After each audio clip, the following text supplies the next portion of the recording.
जब महल्ले वालों ने अटारी का दरवाजा खोला और सारा को वहां ना पाया तो पूरा महल्ला सनसनी की लपेट में आ गया। सारा की गैर मौजूदगी और उसका बिस्तर खाली देखकर लोगों में खौफ और हैरत की लहर दौड़ गई। किसी को समझ नहीं आ रही थी कि इस रात क्या हुआ था और लोग इस पुरअसरारियत का जवाब तलाश करने लगे।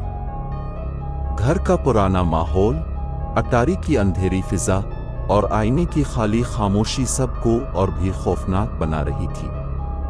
पुलिस को बुलाया गया और उन्होंने घर का हर कोना छान मारा, लेकिन कहीं से भी सारा का कोई सुराग नहीं मिला। सारा की माँ जब वापस लौटी तो उसे भी कोई तसल्ली न हुई। उन्होंने पुराना आईना भी चेक किया जो अब भी अटारी के एक कोने में पड़ा था।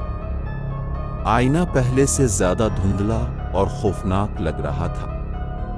कुछ पुलिस वालों ने आईने में झांका, मगर किसी ने कुछ गैर मामूली नहीं देखा।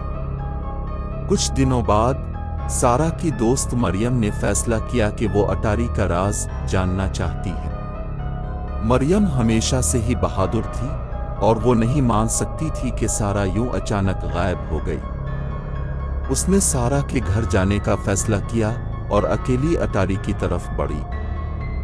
जब मरियम सीढ़ियां चढ़कर अटारी के दरवाजे तक पहुंची तो उसे भी वही सर्द हुआ महसूस हुई जो सारा ने इस रात महसूस की थी। अटारी में कदम रखते ही इसे आईने की तरफ अजीब सी कशिश महसूस हुई।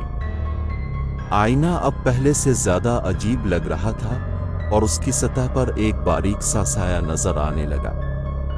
मरियम ने आगे बढ़कर आईने को छूने की कोशिश की, लेकिन जैसे ही इसने आईने पर हाथ रखा, आईने की सतह पर एक हल्की सी लहर आई, जैसे पानी में कोई चीज गिरे। अचानक मरियम के कानों में एक सरगोशी सुनाई दी, तुम भी यहां नहीं होनी चाहिए थी।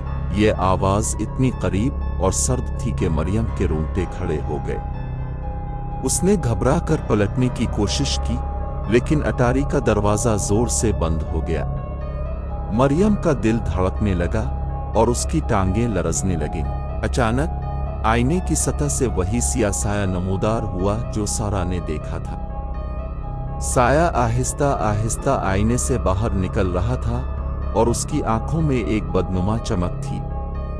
मरियम ने पीछे हटने की कोशिश की, लेकिन साया अब इसके करीब आ रहा था। साया एक अजीब सी मुस्कुराहट के साथ मरियम की तरफ बढ़ रहा था।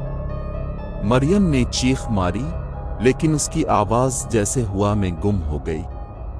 साया अब इसके बिल्कुल करीब था और फिर अटारी में सब कुछ खामोश हो गया।